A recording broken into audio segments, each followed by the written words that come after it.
unplugging it and plugging it back in is the real winner. That might be a metaphor for the country. Sometimes you just got to shut down and restart. Well, have we officially shut it all down yet, or are we still working on the unplugging? I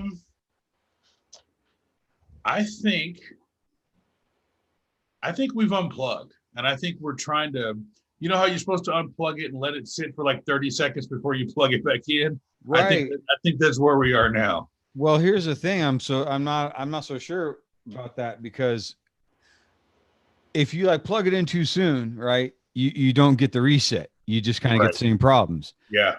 And so if, say, within 10 days on the 20th, yeah, there's like another opportunity for all this again. And they plug it back in and keep all that momentum. That's not good. I think in this situation, I think we've unplugged it and we're plugging it back into a different port, and we're going to hope for a different solution, or we're going to hope for a different outcome.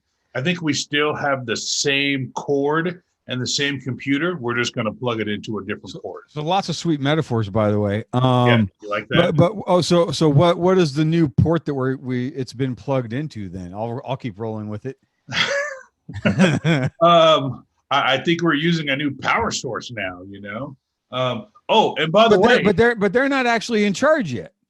No, I'm saying we're because that's the problem is that there's like this 10-day gap of that. That's the cycle of plugging it, unplugging it, and plugging it back in. So I agree. Like the other day was unplugged, and I don't think we've quite plugged it back in. They're trying to stuff that plug back in there. No. We need to wait. We don't plug it back in yet. We got to wait. Oh, and for anybody who wants to know what the heck we're talking about, I want to welcome you to another episode of the Jamal and Joe show. Obviously, I'm Jamal, and obviously that's Joe. And we're here to tell the truth. We're here to have some fun, and we're here to entertain. And we want to thank everybody for tuning in and buckle up for a wild ride. There's been a lot going on in the course of the last week. It seems like when we go from show to show, from week to week, there's just so much happens in the span of a week. And I don't know, man. This was probably the strangest week that we've had since we've been doing the show. But I mean, that's the thing, is that it just keeps upping itself every time. So right. And I'm not trying to dare it to, by God, but just noticing the trend is that, and I don't play poker, but I believe the term is doubling down. If you counted all the times that shit's been doubled down as far as from, I don't know.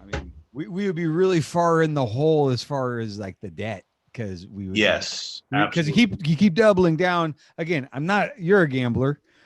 When you double down, explain that. What the hell that is? Because that's a blackjack term. You're doubling your investment, right? Yeah. So it's a blackjack term. So for example, you bet $100 and you get your cards and you get a 5 and you get a 6. So you have 11. So now you have an option. If you have a 10, 11, or 12, you can double down. That means you put down another $100 before you get your next card. So you are increasing your opportunity. You are increasing your opportunity. Yeah. Okay. So, it's not like it's all bad to double. And that is the thing. When you double it down, you're all in all the good gambling metaphors. Right. Okay. So the unplug happened on Wednesday, and that can be talked about at length, of course, but briefly skimming ahead to, the next big event is what? How many days away is inauguration? 11 days. 11 days. Can I make a prediction? Can I just go hot take real quick? Oh, dude, predict away.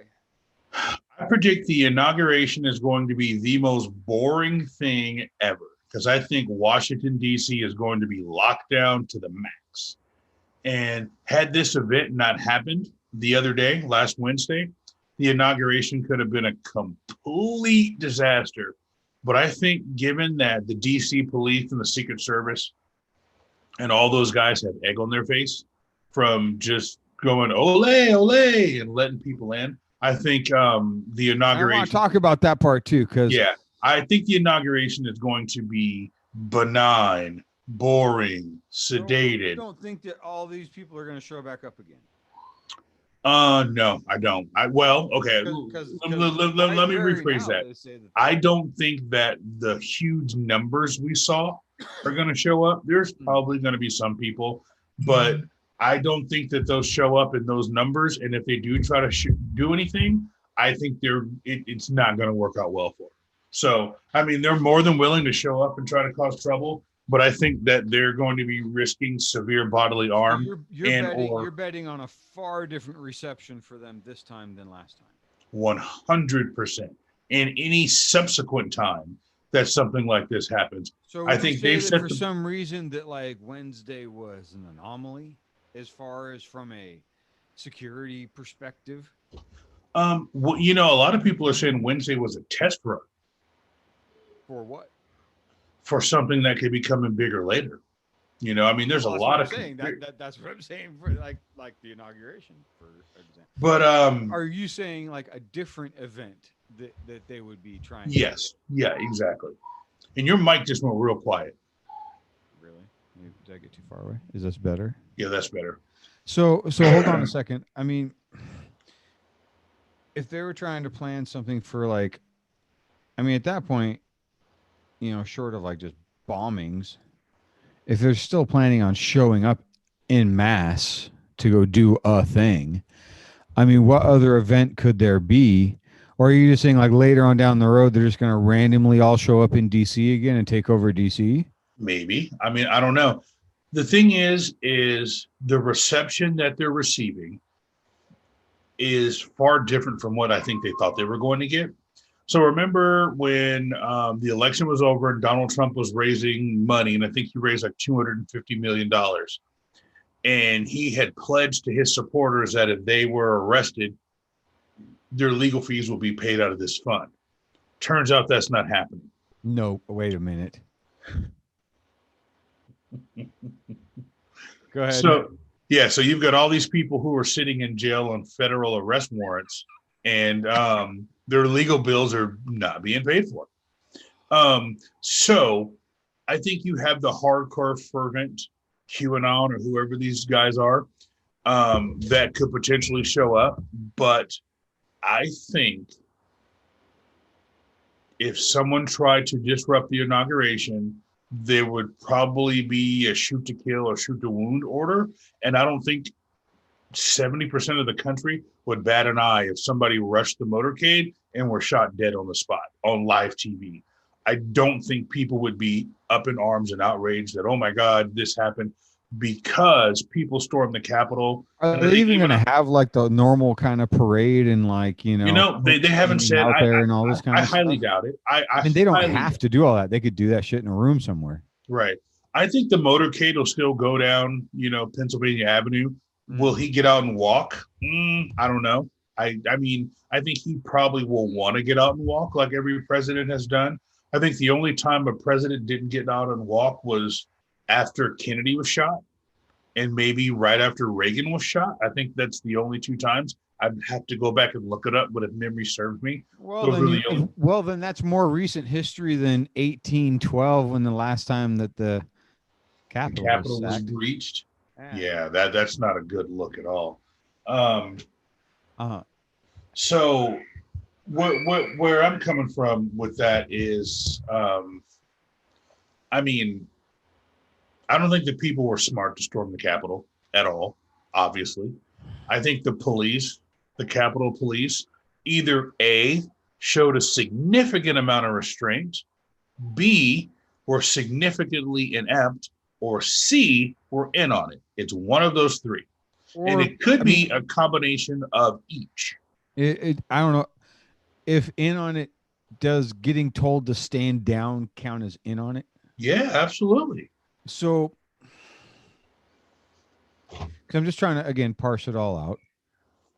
Because I think we can all say that there was a marked difference and lack of overall law enforcement security presence. Right. Just from the bottom first level. Sorry about that. From the very first layer of this shit sandwich is, I mean, they were just kind of absent to begin with.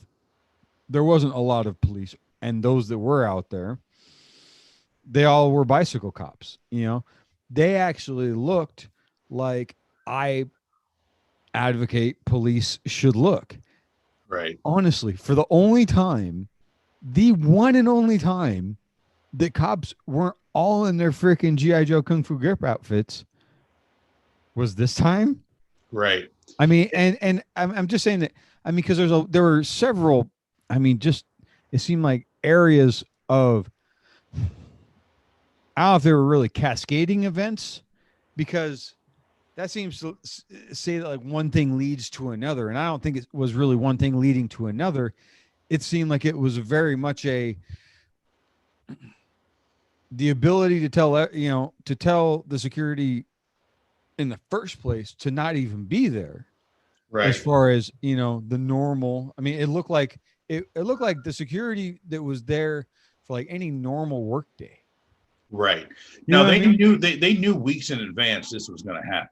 Well, of course. I mean, it wasn't like it was a big surprise of this day. I mean, it wasn't like it was And then, 45 minutes earlier, you had the president, down the street giving the speech, riling everybody up, saying, "All right, guys, let's march to the Capitol now." I mean, his words, not mine. Let's march to the Capitol. No, sure. And then, of course, he didn't want to quite join him. I mean, there's even a picture, and again, it's just Twitter, so I don't know what to believe, but allegedly it was a picture of the Prez and his fam in like a tent at the White House, like a viewing tent to watch the carnage, like big screen TVs, music, snacks. I mean, yeah. How is that not some like watching Rome burn kind of weird shit? Yeah. And again, we're all just like supposed to be all good with this, and the super duper concern that was all over folks' faces, like McConnell and Lindsey Graham, that were so like, oh my gosh, suddenly we're very concerned about mostly our well-being, but they were suddenly speaking out, and we just need to get ahead and do this, and because for the first time in history, they're safe. But holy shit, what it took like all of 12 hours for them to lose that feeling and go right back to the normal lockstep. I mean, so I don't know that's, I mean, I know there's a couple that have already said that they're going to sign on to Monday's big impeachment attempt again, round 2. I'll be curious. I'm super curious how that goes, of course. No president in the history of the country has ever been impeached twice. Oh, and the reason why the Congress thinks this is so important is if he is impeached and he is convicted by the Senate, he can no longer run for federal office. So, which, I would like to offer that the more pressing matter at hand is that he needs to be impeached and removed, because the amount of damage it seems that he's capable of causing and willing to, there's still a lot of opportunity to do that just in the next few days. And he's shown he's just super duper happy to do so. Right. So, I mean, at this point, it seems more like the first order of business is preserving the immediate future of everybody. Right. Have you seen the article of impeachment? There's one article so far, and it's inciting an insurrection. That's the sole article. I'm glad they actually went there. I mean, that's nice. That's putting some actual weight behind it, which it seems, because again, I mean, there's I've got so many little clips to look at or share and talk about that. Like I said, I mean, there are so many layers to this whole event that happened on Wednesday. That went from, what looked like, oh, it's just a big spontaneous grassroots event. No, it was not. They had T-shirts printed up with the date on it. Dude, that to the idea of using all the folks that were there, all riled up, because you knew that you had them all riled up, ready to go, as the opportunity for other actors to go and do whatever they're going to be up to doing. Again, there's stories about, oh, information security might have been compromised. No way. I mean, there's a damn fucking picture on Twitter behind Nancy Pelosi's desk with her freaking screen like still open to her like desks, like her desktop, like her actual calendar and whatever the shit. Like, by the way, feel free to turn on a screensaver or lock your computer. That's what. Well, I mean, you would think that's not like kind of a thing in the so secure. It's remarkable for the big shining, just Goliath that we are, allegedly, where we make ourselves out to be. I mean, we are showing some amazingly big chinks in the armor.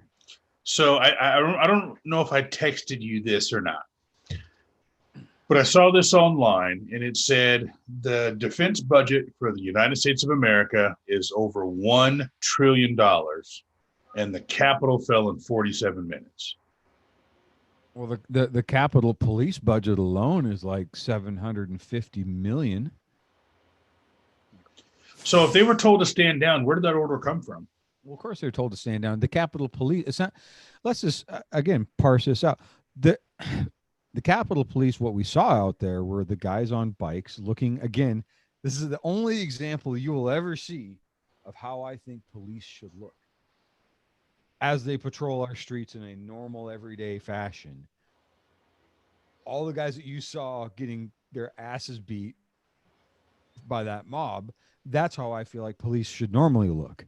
However, when there's a great big mob coming to the capital of our nation, you go ahead and say, hey, guys on mountain bikes, go ahead and retire the mountain bikes and the big bright coats and you know, your soft clothing and your baton, and then go to the armory, get geared up. They have it's not like they don't have all that stuff. They have all that stuff. Yeah. They could have rolled out in Capitol beat your ass gear. Right. I mean, it would have made, you know, I mean, all the folks in Ferguson and Portland and everywhere else, if our cops can look like freaking stormtroopers, I mean, God, the cops in the smallest towns in America can look like stormtroopers and have freaking military vehicles with their department's logo because it's their department's vehicle. They can deploy that kind of a force for they deploy that kind of a force for any kind of a warrant on somebody for anything. Correct. Whereas they can't deploy that at the capital of our country. Right. Which is weird. And then there's a lot of follow up to that with, oh, we need backup. Well, that's what I wanted to talk about. That's what I want to talk about because I'm legitimately concerned that and this is not conjure or speculation, this is official government records, that President Trump made 3 phone calls during the time the Capitol was being sieged. And he made those phone calls to the senators who were locked in the secure room, asking them to use the riots to further his cause of election fraud versus calling in the National Guard. It wasn't until the vice president was able to get on a call with the president and the Secretary of the Defense. Now, the vice president did not have and does not have the authority to call in the National Guard, but he was able to get the president to authorize the National Guard. But this is like 37 minutes after the siege had started. Oh, you could tell they were trying to like give this amount of time to achieve something. I mean, and we've all seen like the photos of the guys with the zip ties, the handcuffs. Yeah. I mean, that seems to be a pretty clear indication that they were planning on taking somebody somewhere. Yep. And they were yelling, where's Pence? Where's Pelosi? They were after those two. And at today, which is Saturday, the date we're recording this, Hang Mike Pence has been trending on Twitter. Right. Well, there's a tweet that I noticed. Again, I kind of tweet by proxy, like I mentioned. Um, but this was one from Lynn Wood, who is one of the president's attorneys. So his tweet during this event, and I quote, "They let them in. Get the firing squads ready. Pence goes first." Yeah. Hmm. Yeah. So, that guy's still a free man. How is that guy still a free man? So I've also seen some people speculate that they are not going to do any kind of mass arrests or anything until after the 20th, because these would be federal crimes. Because all get to be pardoned. Trump could, as long as the crime has been committed. So here's the way you have to get a pardon. You have to either be charged with the crime or convicted of a crime in order to be pardoned. So if they were to arrest this person and charge him with the crime, Trump could pardon him. Wow. So just wait 10 days and then. Yeah. So I've heard other people saying, hey, why haven't there been mass arrests? And, there's been some people far brighter than me saying, if you read the Constitution, if you go out and arrest this person and charge him, now he would have to be, formally charged. You can arrest him and hold him. Well, that's why, like, some of the guys they have picked up, they've only hit him with like breaking and entering or exactly. The small, and everybody's like, oh my God, I can't believe that's the biggest. I mean, I get it. There's a lot of examples of some white privilege and all of this. I get it. It's a big white privilege parade going on there. Right. So I don't think that part is part of this. I think this is no. This is how we pick you up right now. Yes, because they can hold you, and then by the way, like the 20th rolls around, here's a whole bunch of new charges for you. Exactly. So they can hit them with breaking and entering and remaining unlawfully in a federal building or whatever the charge is, and then when Trump is out of office and he can't these guys, because some of these guys are going to get charged with manslaughter. Because there's a cop that died, and there was some other people. There's at least one. I thought there was two cops. There might have been. There's somebody. There's one. There's somebody's gonna get. If not, well, and you could. How could you not say that every person there is somehow accessory to that one guy dying? Yeah, absolutely. Or at least everybody. How is that a stretch to make? Unless everybody who was in that area. So what I've seen the pundits say is, they think if they were to charge these people right now, that Trump would pardon them, and there's nothing stopping him from pardoning these people. So they are not going to formally charge them until the 21st or the 22nd. And they're not going to do big mass arrests for these people until after that, because Trump could pardon them and then nobody would be held to account. And these guys, it's amazing. Like, there's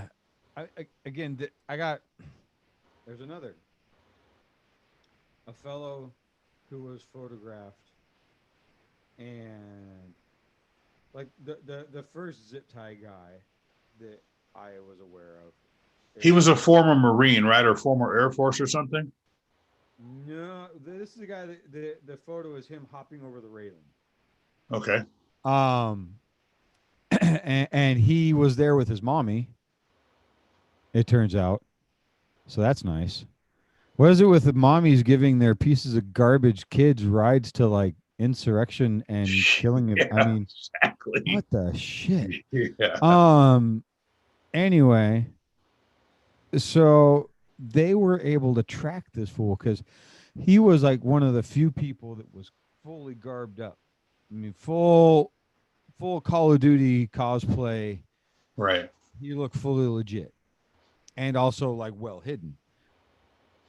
But just based on like the gear that he wore, like people could track like what store that shit was from. Right. Well, remember, I remember seeing that he served in the military. Did he really? He That guy did? served. He served those guys that were all geared up. They served Well, in the military, well, I know there's another fellow. and they were able to. They saw the stickers on their helmets, and they were able to figure out what battalion or whatever that corresponded to by the stickers on their helmets and the medallions they had. Right. I don't give a shit. I mean, this piece of human garbage, Yeah, that guy. right? Yeah. So, I mean, the only thing I see is like his big patches. The one right here, his fancy Punisher skull, kind of looks awful Texas like. So Mm-hmm. or Texas inspired.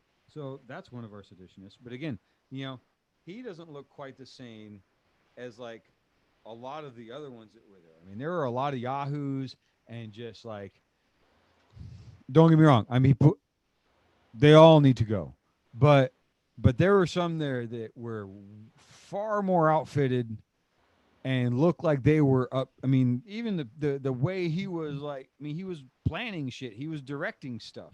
Right. And that dude's like a freaking retired colonel from like the Marines or some shit. Yeah. I mean, oh yeah, there was people in there that were definitely more than just I came to Washington D.C. to protest. They were on a mission. They were there for a reason. Oh, let alone like I don't know, maybe any Russians or Chinese or whatever else. That I mean, dude, free access, free run through all of that. I mean, oh my God, never in the Cold War's wildest dreams. Never in their wildest dreams. I mean, Tom Clancy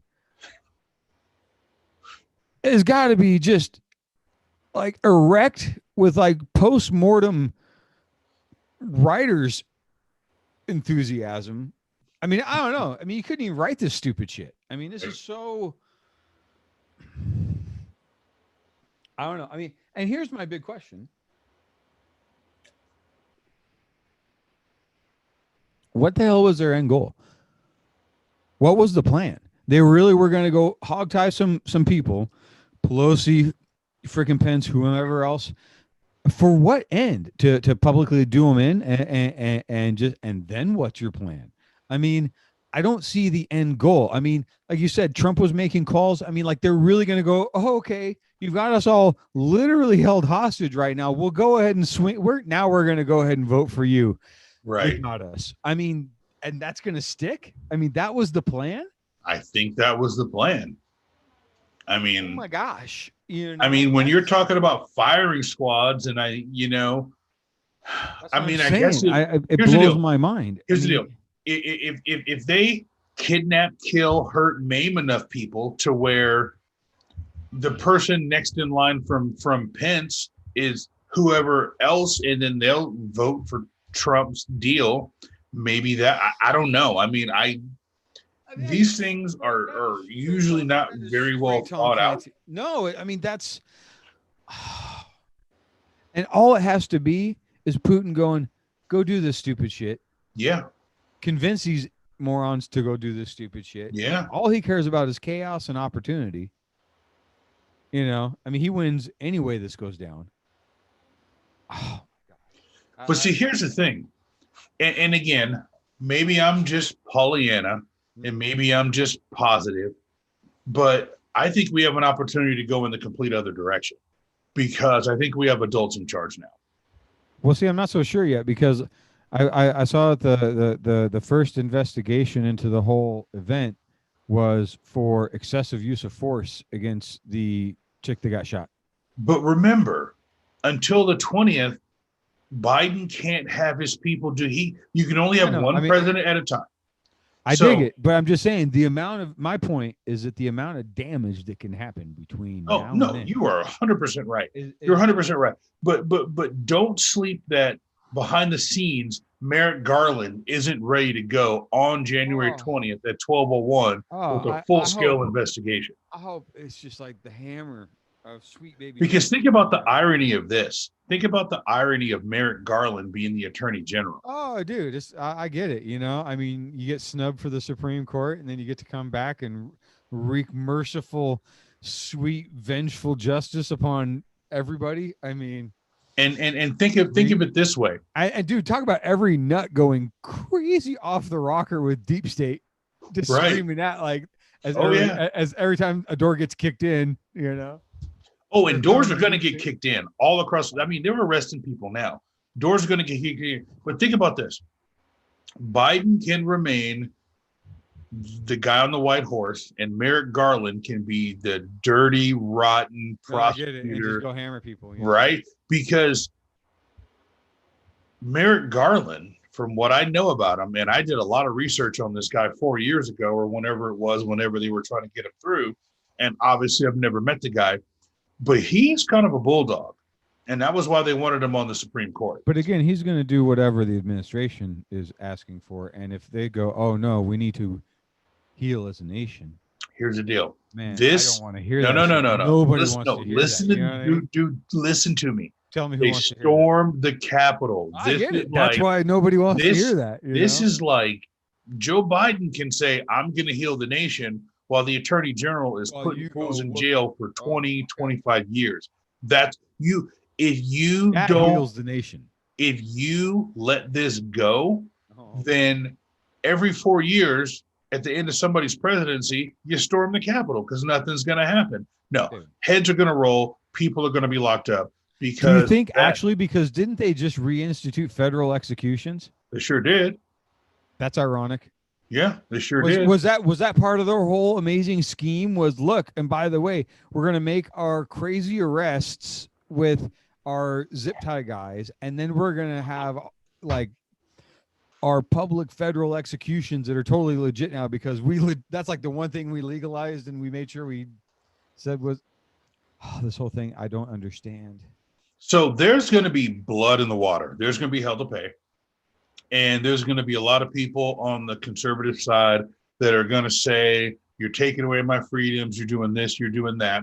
But you said something last week that I kind of scoffed at, but you were right. It's time for the adults to take away the toys. And it's time for the adults to come to the arena.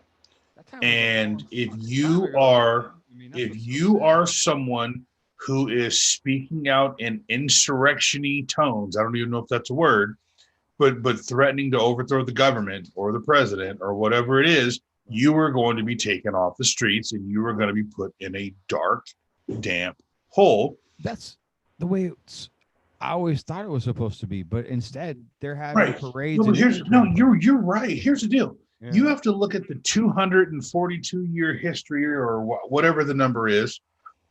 You got to take these last 4 years out. These last 4 years have been an aberration on the history of the country.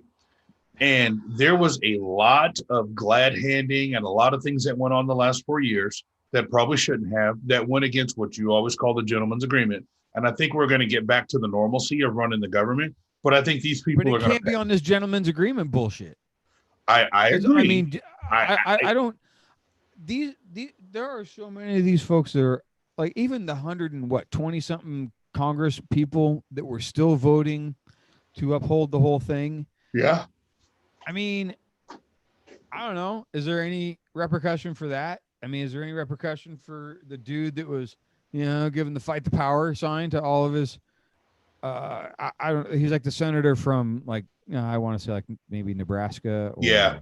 So he's getting like big time backlash. Like he lost a book deal. He lost a book deal. He's lost a lot of stuff. He's probably going to lose in the next primary. There's people are going to be held to account. Because I think this is bigger than just a Donald Trump thing. Because when you look at the United States Capitol, that's like the seat of our government, the seat of our democracy. And basically, you gave a playbook to every crazy terrorist from across the world on what you need to do to get into the House of Congress. Can I just share my favorite meme from all this? Because it applies at this point. The Honky Kong. I saw that. Yeah. I saw that. Climbing up the wall. Yeah. They put the little. Oh. Yeah.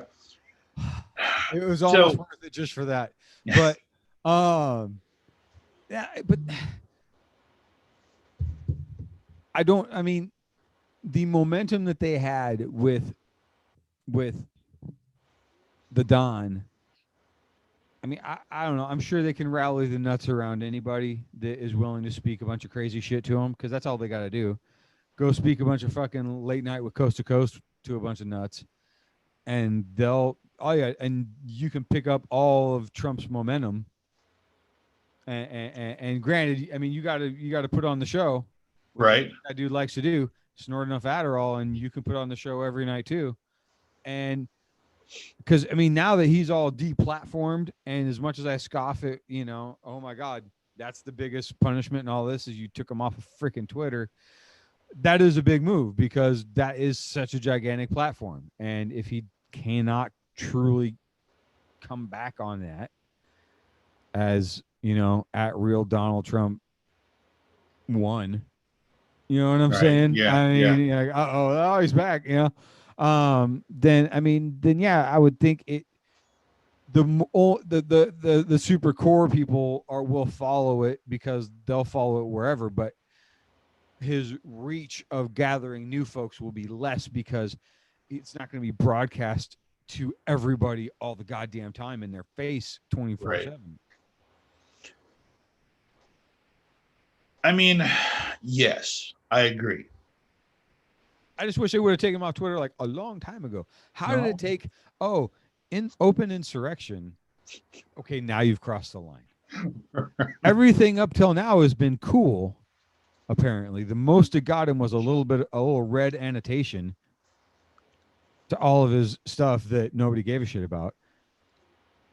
I mean, you think any of his followers gave a shit about? They see his glorious tweet to follow, and the little red annotation of like, this is a contested post, and they don't give a shit about that. Yeah. So I mean, honestly, can we talk a little bit about the speech he gave the next day?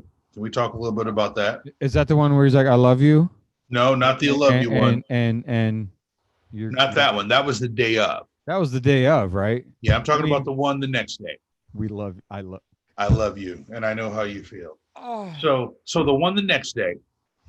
So I've been reading way too much of this stuff, and I've tried to stick to the reputable sources and things that have been corroborated over multiple sources, right? Mm-hmm. So not just one, politicslive.com website. Stevesblog.org. Exactly.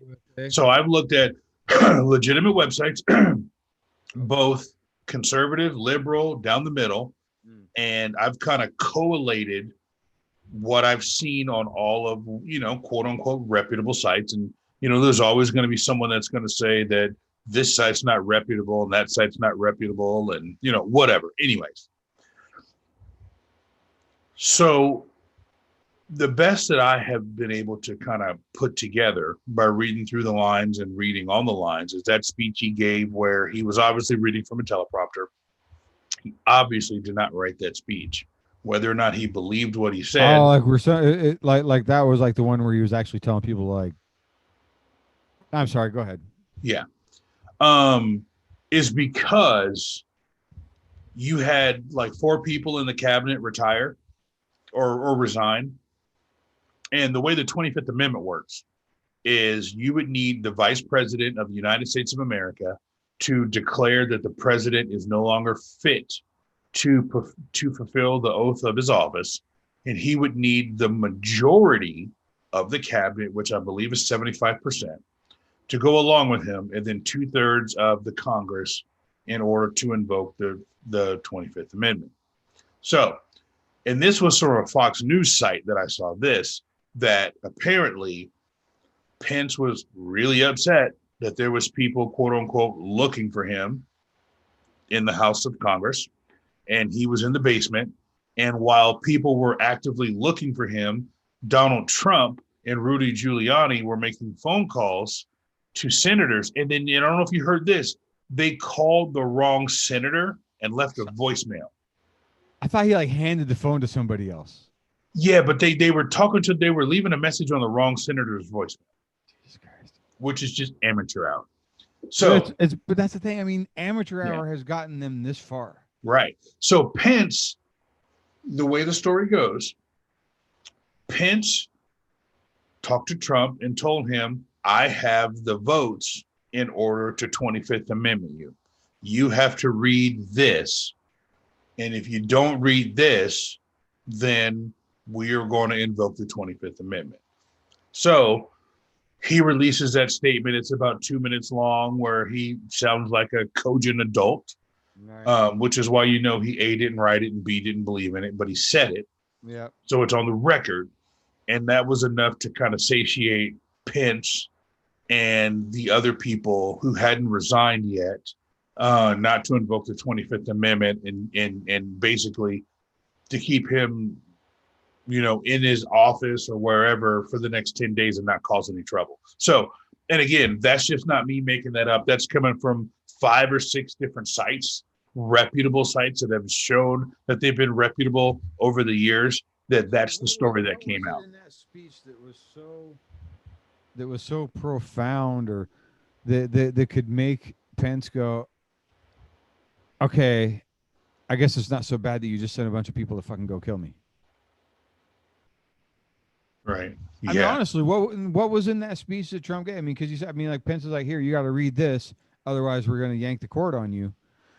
I mean, what was it? I didn't hear that speech. What was it that Trump said? Like, everybody's got to calm down and love each other again, or what? He basically conceded without conceding. He did not bring up election fraud. He said we were fighting to make sure every legal vote was counted, but now Congress has certified the election, so there will be a peaceful transformation of power.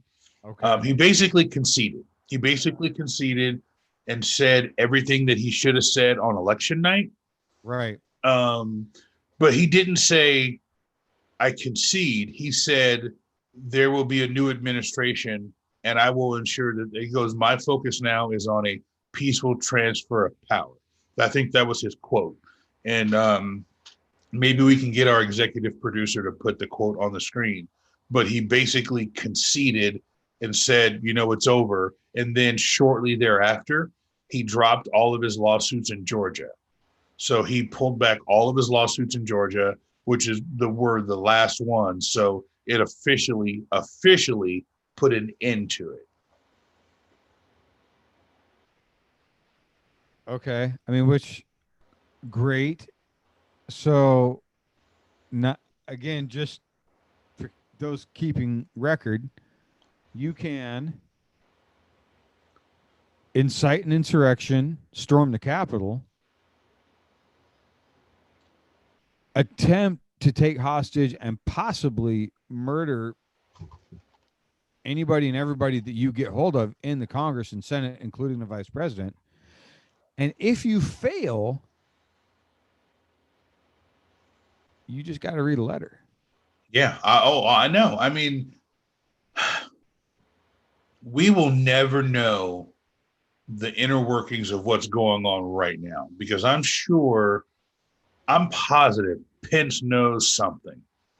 And I mean, did you see him when they came back into session? He was shook.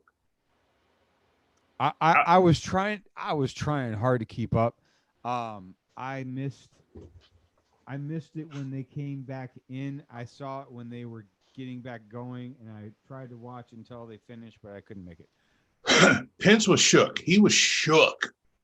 I saw him read a statement about, you know, whatever, and then let's get back to work, and then everybody clapped, and then they continued on. Yeah, man, he was shook. I was watching the whole thing. I was watching his body language, and he knows, man. I mean, Trump turned on him. I mean, I don't agree with any of. Dude, I mean, did you notice it? Like all of the re-election flags for 2020, like none of them said Pence on them. Right. Yeah. I mean, honestly, none of them did. Yeah, this is true. I mean, shit. Yeah, no. I mean, I don't agree with anything Pence says. Like his politics and mine are just different. But I said this in 2016, that I thought he was a decent human being. You know, when he was governor of Indiana, I would not have voted for him, but I don't think he was hateful or racist or any of that. He was just. Didn't he have some kind of questionable tactics about like when AIDS was raging but I think everybody's had questionable tactics. I'm not going to hold. The fact that he acted like a politician, I'm not going to hold it against him, because people can bring up stuff that Joe Biden did in the 70s that potentially could have been questionable. They do, and they talk about it a lot. So yeah, I mean, I'm not going to give him a pass, but what I'm saying is, I don't think Donald Trump is a respectable human being at all, and I do think Mike Pence is a respectable human being. I mean, if you look at some of the things that he did when he was governor of Indiana, like I said, if I lived in Indiana, I would not have voted for him. I wouldn't have supported him. Wouldn't have gave him $1. But at the same time, I wouldn't have looked at him with the contempt that I look at Donald Trump. You know, he's a but I can say that about like almost everybody else in the world. This is true. But there's still a lot of pieces of garbage out there. This is true. I don't think Mike Pence is a piece of garbage. I'll go on record and say that. I don't. I question his morals, and I question his, for me, I question his Christianity, because that's like his biggest thing, right? Because he was the guy that said, I won't ride in an elevator with someone who's not my wife unless there's another person present. But yeah, I go along with all this shit. That's it. The whole Access Hollywood, the whole. But I don't know how he reconciles it. But that's where I kind of go, man. I mean, to me, you are who you associate with. Yeah. And not just associate with. I mean, dude, he's more than associated with. I mean, hello. And when you're that hitched to that wagon, no, I don't see a redeeming quality. I mean, and again, if the only redeeming quality is, let's say I cooked you an entree, and you go, once I accidentally tasted some shit, and this tastes better than that. Yeah. I mean, so I guess, Mike Pence is better than accidentally tasting some shit. Right. Well, so the thing is, I want to remain consistent, right? Like I've been the whole time. Like I said, I'm going to tell the truth. I want to remain consistent. And you and I might differ here, but I do not hate everybody who espouses Republican values. I don't. Okay, well, let's clarify then. Let's talk about what Republican values are v. what Trump Republican values are. They're completely different. Because from what I believe I heard Trump's very son say, this is no longer the Republican Party. This is Trump's Republican Party. You tell me one I draw a line quality of Trump's Republican Party, I'm all ears. That's it. I draw a line in the sand between people who are Republicans and people who are followers of Trump. Because that is impossible. They are one and the same. If they are on board, how are they not? They are part of that. He is the party. That party supports them.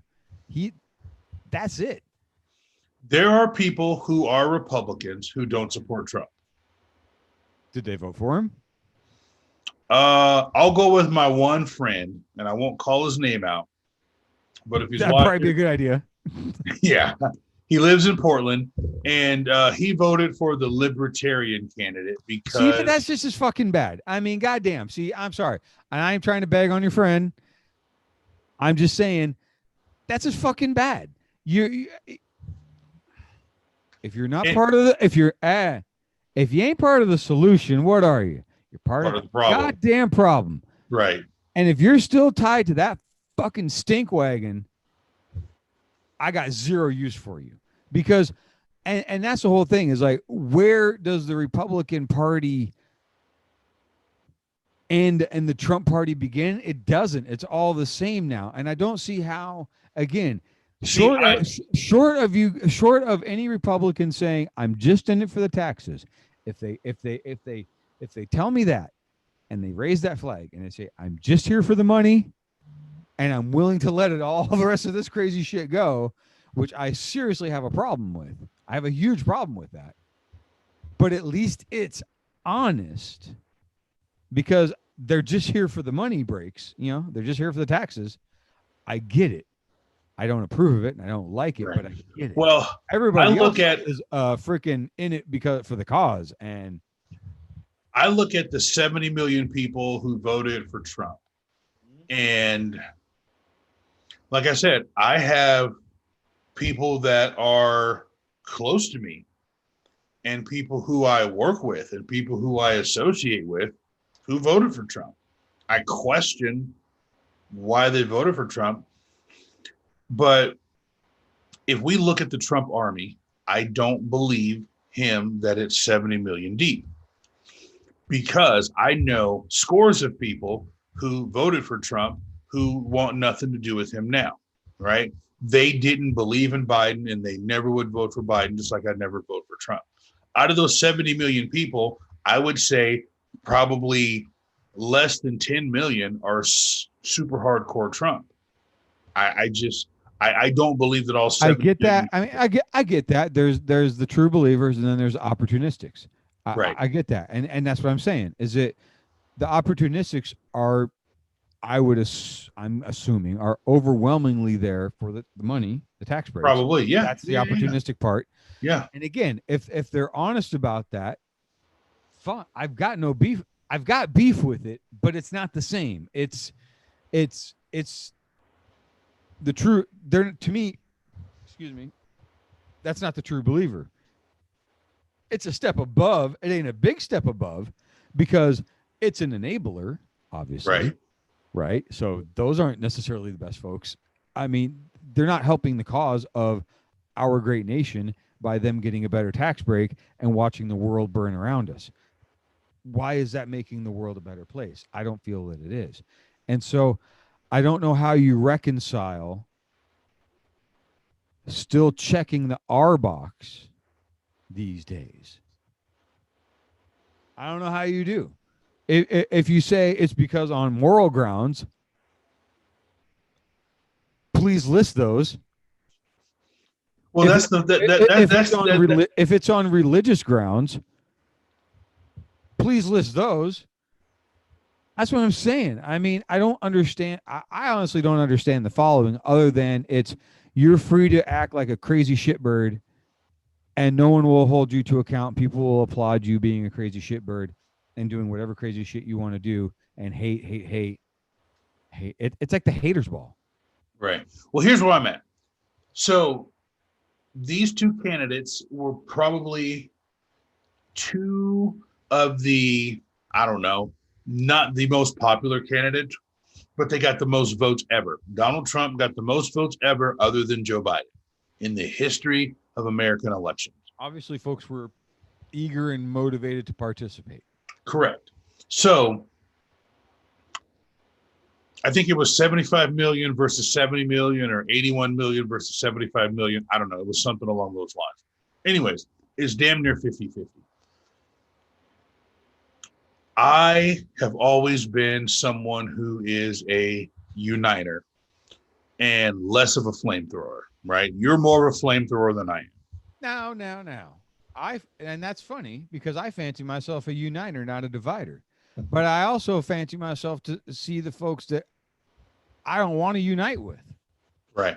And see, I guess I'm that eternal optimist that I think there's 10% on the left and there's 10% on the right and there's 80% in the middle. Mm-hmm. And I think that 80% in the middle, you can unite on some grounds with, because I think at the end of the day, there's 15 more things that unite us than divide us. And I, in my life and in my work in nonprofit space, I have reached out to people and tried to be that uniter.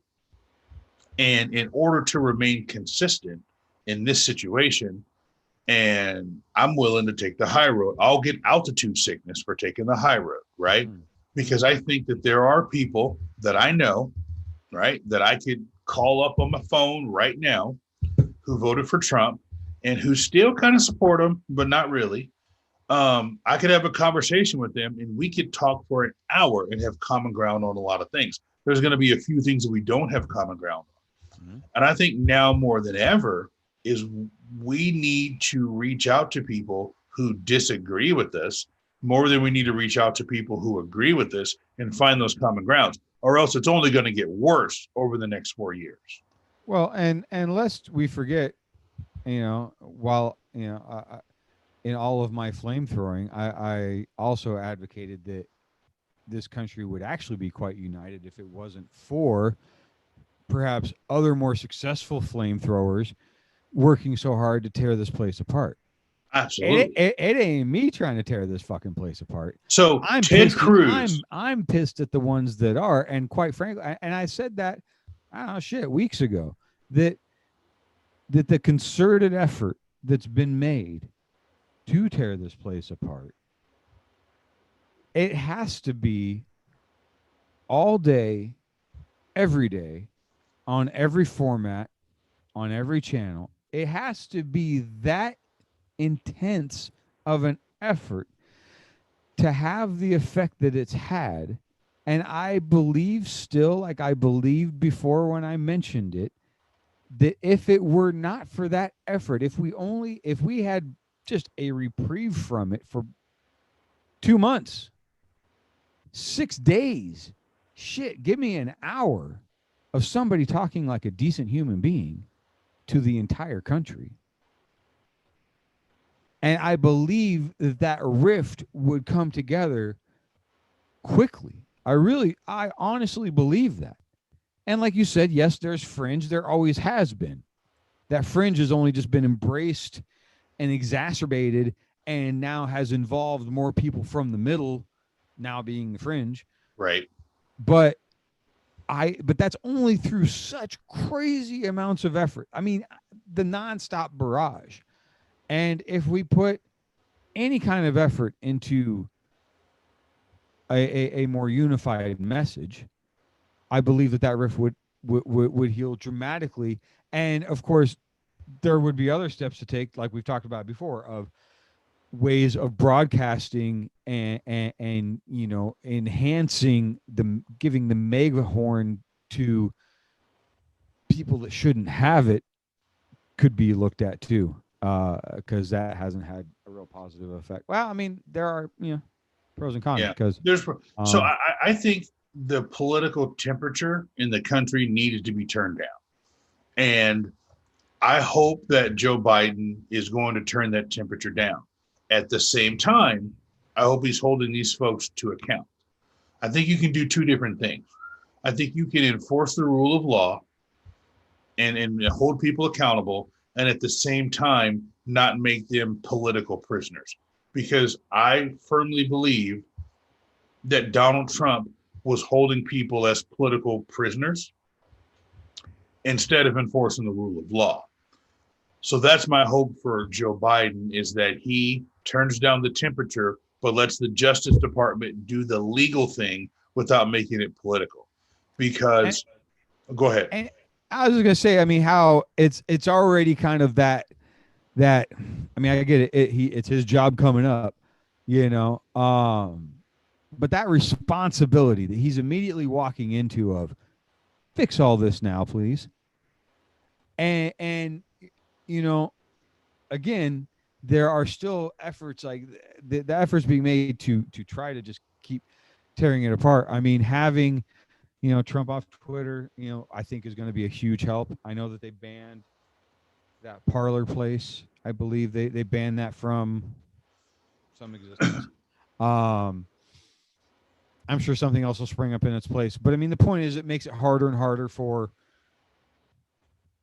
more folks to get involved with that, which is a good idea. Maybe a white supremacist will get put back on the terror watch group. That could help. Seems like those folks are a problem. Right. I don't know.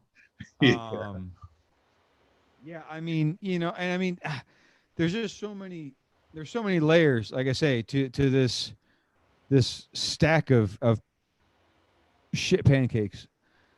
I mean, the images coming out of that whole place. I mean, like say, I mean, just the riot that was going on there.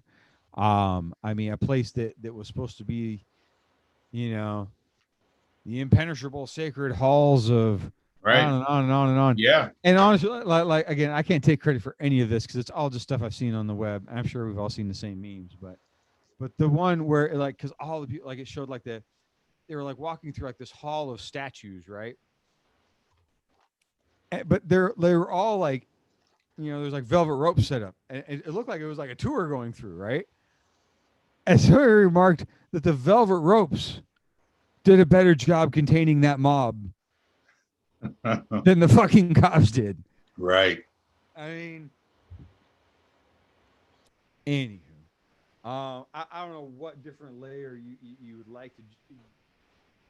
Like I said, I mean, it is. I don't know. I could talk about it all night long because there's 100 different parts of it to talk about. The overarching point of unification of the country of hey, Joe Biden, here, take this big shit sandwich and fix it. Yeah, good luck. Well, and that's kind of where I come down. I think his priority should be unity over retribution. Oh, it already is, but yet at the same time, there's a difference between retribution and justice. No, that's what I said. The rule of law and order should be upheld, but he could play gotcha all day long for 4 years and be completely justified in doing it. But that would only set up for the next time there was another administration for them to go back and what exactly does that mean? Do you not prosecute any of these people? I mean, no. You do. Mean, what people are you only prosecuting certain folks and not other folks? I mean, where are you drawing? I mean, like, what about all the Congress critters? I mean, that I say you draw the line at you don't prosecute anybody for political gain. You prosecute them for violations of the law. And if you can prove they violated the law, then you go after them with everything you got. But if the only thing you have is they are a Democrat, they're a Republican, and they said something, I don't think those people should be prosecuted. I think it should be law. What if the things that they said were, you know, go if get them? If the things they said broke the law, then absolutely. Okay, that's I'm just clarifying. Yeah, but I don't think he should play gotcha and go out and get people just because he could. I think that sends the wrong message, and that's what I know. I know that's what they're always terrified of. This, like, you know, this retribution, like, you know, because then the next administration is going to do the same thing to them. But you know what? The bar has been set quite high right now. So, I mean, short of Joe Biden's reelection, you know, storming the Capitol next time, then there wouldn't really be much cause to go after him, then would there? But I think, man, like I said, I think you got to take the high road. I think you have so you're a turn the other cheek sort of fellow. I think for the good of the country, you kind of have to. How many cheeks do you got? How many times do you turn that before you're just a sucker? No, I get it, but I don't think the founding fathers or the Constitution would back up or would justify going on political witch hunts. Fine, but they would prosecute sedition and insurrection, right? Like I said, the people who stormed the Capitol and the people who were behind it, however high up that goes, should be prosecuted. Okay, so everything. Like you said, however high up that goes, and if you can make your case, then you make your case, right? And if but that's because that's my whole point. You know, I mean, if you're because I just don't want this. Oh, we suddenly draw the line at anybody in the legislature. No, you make your case. If you have a case to make, then you make that case. And if it was, hey, here's Nebraska's senator walking across a parking lot, giving a big fist up, and we're making the case that was inciting a riot. Yeah, absolutely. Then you but I don't think but I don't think you do it on political grounds. That's not political. That's just a fact that happened. Right. No. Why is that? I mean, see, that's what I'm saying. I don't want just because they're a political figure that you're seen to be suggesting that that's a political get out of free that because they're a political figure, they automatically have a get out of jail free card. And I don't really agree with that. No. So like I'll give you a perfect example. Rudy Giuliani is not an elected official right now. He's not an elected official, so and he hasn't necessarily broken a crime. Not the same thing. But there are plenty of things you could go after him for to make him very uncomfortable if you were playing retribution and gotcha. That's I don't even, but that, see, I don't know. I don't like that at all. I mean, I think there's plenty of shit to go after Rudy Giuliani on. That's not retribution or got you. It is, here's a law that you broke. Bye. I mean, again, and these are all under the, I mean, dude, he was up there saying, what was it? Let's go to trial by combat. You favor that kind of language in front of that crowd? You don't feel that there's any problem with that language? I mean, you're getting with the result that happened. That's cool language for you. I don't think it equates to yelling fire in a crowded theater, but I don't know. But I don't disagree. know. I 1000% do. That is 1000% fire in a crowded theater. You got a jacked up mob that's just been that you're telling to go over there and get them, and you're literally telling them trial by combat to people that are dressed for combat. You don't have a problem with that. I didn't say I have a problem with that. I don't know that we necessarily go after that person. My problem with that rises to the level of you are at least inciting a riot, if not inciting insurrection. That is my problem with that. And I feel that that's a case. I feel that is a strong case. I feel that is a winnable case. And that is not a politically motivated case. I believe you're because to me you seem to be suggesting that just because you're on a political stage or you're a political figure, you suddenly are free to say anything, do anything, and you get to walk the fuck away and you have no responsibility. No. Because anything that happens is suddenly, oh, that's a political retribution. No, it's not political retribution. You fucked up there, Rudy. You can't do that shit. And that's the problem that we're having in this country, is that there's certain things you just can't say. There's certain things you just can't do. And that idea has been getting fisted for the last 5 years and been pushed to the absolute limits. There are limits to that idea, and they've gone beyond those limits. Those words mean things. Mm-hmm. People died after he said those words. I don't feel like it would take much of a lawyer's salt to prove one link to the other. How's that politically motivated? It's a thing that happened, recorded on TV for everybody to see, and then all the other. No. So I'm not talking strictly about the thing on Wednesday. I'm talking about the last 4 years is what I'm talking about. The thing on Wednesday, like I said, if you can draw a line to whomever you can for the insurrection on Wednesday, I'm fine with it. I think it would be a stretch to try to say, okay, here's a tweet that you sent 3 years ago, and we're going to try to link all this together now and hammer you for it. That's a bit much. No, I'm saying people that were directly involved in the events of Wednesday, and it doesn't mean that they were directly there on Wednesday. No, we're on the same page. There are things that led up to that. I'm taking Wednesday out of it. Oh, I'm involving it completely. So I'm taking 100%. So I'm taking Wednesday out of it. I'm talking about, because after any 4-year administration, you could go dig in and do a witch hunt and do all kinds of things. And maybe you should and maybe you shouldn't. Boy, how are you comparing this to any 4-year administration? It blows my mind. Please try to continue. I mean, here's the deal. It's history. I mean, law is based on precedent, right? It's based on what precedent do we have for this exactly? This is setting new precedent. That's the whole point. My point is, I don't know that it's going to do the country any good to go on a political witch hunt. That's my point. And I believe that you need to define your political witch hunt a little better, because I only see the rule of law. Did you break it or didn't you? I don't give a shit who you are. Did you break the law? The end. I'm not. You're applying more layers to that part, I believe, because from my view, you jaywalked or you didn't. You broke the speeding limit or you didn't. You incited insurrection or you didn't. That's it. It doesn't matter if you were on a stage. Doesn't No, matter I if you. get it. It No, does. I'm just saying. It doesn't matter if you were on a stage. It doesn't matter if you wrote a tweet. It doesn't matter if you sat next to somebody on a bus. It didn't matter if you said it to some guy named Gus. It don't fucking matter. It doesn't matter See, and quite frankly, the oh my gosh, it might be political, so we better not do it. That lack of fighting spirit in the Democratic Party is their undoing.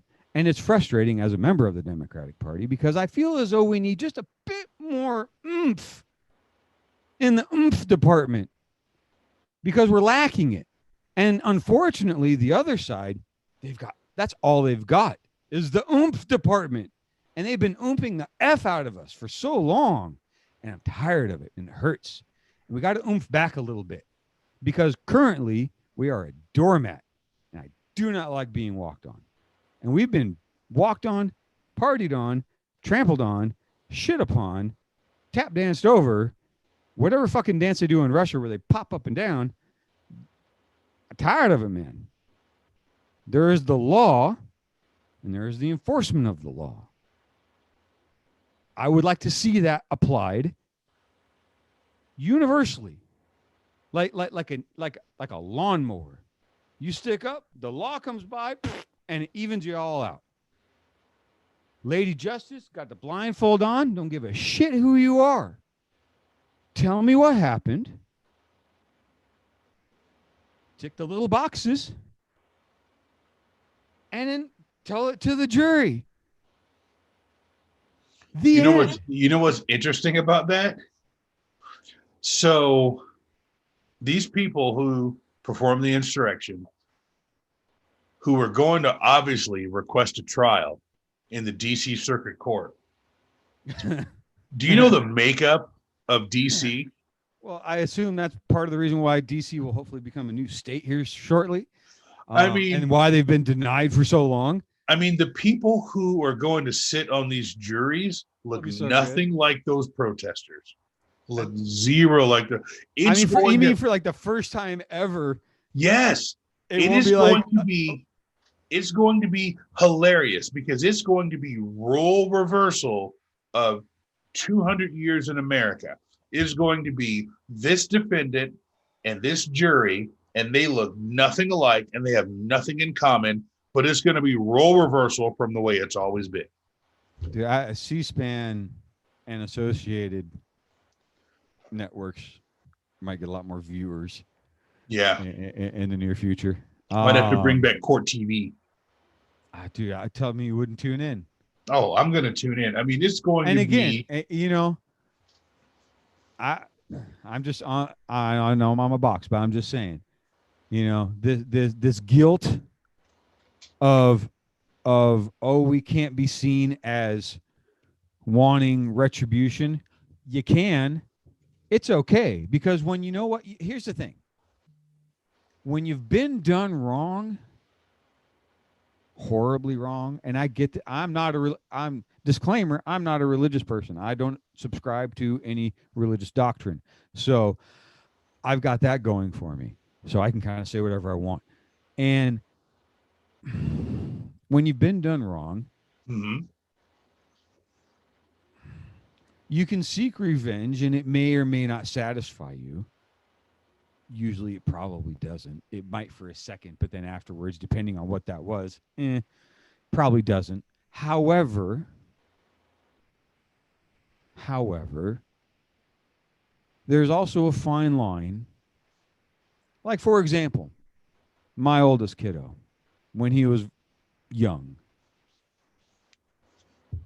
and he was just the sweetest little thing just the sweetest little thing. And when he would play like soccer or whatever with other kids, I mean, he would get mowed down a lot, just thrown down, just beat down. I'm like, okay, I'm not trying to like have you be karate kung fu fighter. However, got to stand up for yourself a little bit. So, my young man, I need you to, I don't want you to try to hurt nobody. But when somebody gets close to you, it's okay if you put your arm out. It's allowed. It is part of the game. Mm-hmm. And in fact, if you don't do it, everybody else is doing it, and that's why you keep getting knocked down. So lo and behold, he runs along. Somebody comes next to him, gives him the forearm shiver, creates a little space for himself. Mm-hmm. You know, stays on his feet, keeps on going. I think that forearm shiver you're talking about is what Merrick Garland provides. Right? I really do. I really think he is going to bring an impartial look to the things that need to be looked at. But I question you just said you impartial, really? Didn't you just say a little bit ago? We can rewind it. He's a bulldog. He's a bulldog. But beyond bulldog, you were saying what motivation he might have. Oh, maybe he's not so impartial after all. Oh my gosh, it might be a political hit job. Here's the deal. Everybody, you're the one that's so worried about the political aspect of it. Holy shit, that's the most political aspect of all this. You just made the guy that got stiffed in charge of going after all those guys that stiffed him. So I think screaming political hit job from day one anyway. So who cares? But here's the deal. If you look at his history, I firmly believe he is going to use the rule of law to clean house. I believe that too, but what his personal don't. So his who cares what personal motivation? Oh, absolutely, he's going to have an axe to grind, right? Look at Chief Justice John Roberts. I believe he's ruling against some of the Trump policies because Trump assumed that he wouldn't. Well, that's like all of the guys that all the Supreme Court justices, and they're using the rule of law to do that. I think Merrick Garland is going to be incredibly fair. I think he's going to be incredibly tough, but I think he's going to be incredibly fair. And the reason why I believe in him is I believe that the people he's going to put on trial and prosecute are going to be for breaking the law and not disagreeing with somebody's political party or statement. That's my worry. If you broke the law, fine. But and if I was Merrick Garland or one of the attorneys under him, I would say that standing in front of a mob that's juiced up, that's jacked up, that has, I don't know where in the sequence of events, if he spoke before or after the president, I assume before the president, of saying trial by combat, that's leaning in that direction. So I would, that's what I'm saying. Those are the cases to be made. And I guess the point I just want to make about it is that I'm tired of catering to all the people that, oh my gosh, they just might get mad at us. You know what? They're going to get mad at us anyway. So we got to do what we got to do. And we don't got to worry about what they think. I'm tired of worrying about, you know what? Like you said, of all the country, you got the fringe.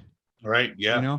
I don't care that you put a special kind of beeswax in your Raleigh Fingers curly Q mustache and that you have locally sourced, handmade, fucking tight jeans that were made from a kid that was adopted. I don't care about that shit, nor do I care about the other extreme. The folks in the middle, fine. Mm-hmm. I can try to relate to all of you. Mm-hmm. The folks on the extremes, I don't know what to tell you. But that's what I'm saying. We have spent a lot of time and energy, it feels like, in this country, catering to what the extremes, who are the most vocal and the loudest and the most obnoxious, and yet those are the ones that get catered to all the time. I mean, the squeaky wheel getting the grease is just by far the most apt analogy because, all of us here in the middle get tuned out because only these people are getting the attention. Only they're getting the spotlight. Only they're getting the news coverage because CNN wants another crazy clip of some other batshit thing going on. And so all the people in the middle are either going to go get ignored or you got to go join the fringe. Right. Let me ask you this. Put on a lawyer hat for a second. And you are one of these rioters who stormed the Capitol. Let's say you're the guy who's there were lawyers that stormed the Capitol, by the way. I know, absolutely. Let's say you're the Sorry. guy that carried out Nancy Pelosi's lecture, right? And you're Nice. posing for pictures on the way out. They Let's picked say him you're up that. too. Let's say you're that guy's attorney. What's your defense? Oh fuck, dude. What's your defense? I'm honestly. Why do you think I stopped doing this job? Because I mean, and I mean, what do you? I mean, really? What are you gonna? I mean, okay. I don't know what the defense would be, but I know what the defense would be asking me to go find. Mm-hmm. Evidence of people that did not see that happen. Wait, say that again. Evidence of people who did not see that happen. Yeah, Explain that. the evidence needs to be the evidence that we're going to provide that I need to go out and find are people that did not see that happen. So how do you go prove that? A negative?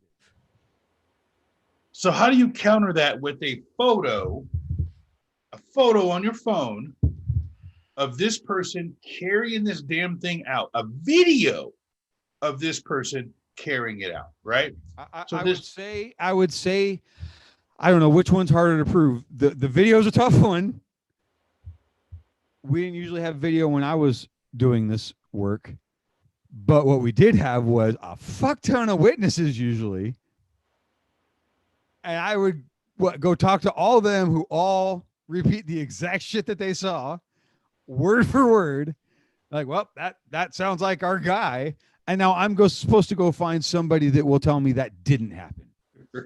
So in this specific case, that was our big strategy. Right. So and I would just like to take a moment, just since you asked, shout out to all the attorneys out there. Yes. Just I mean, real quick, you know, I mean, you're a special group. Lord knows we need you. Yes.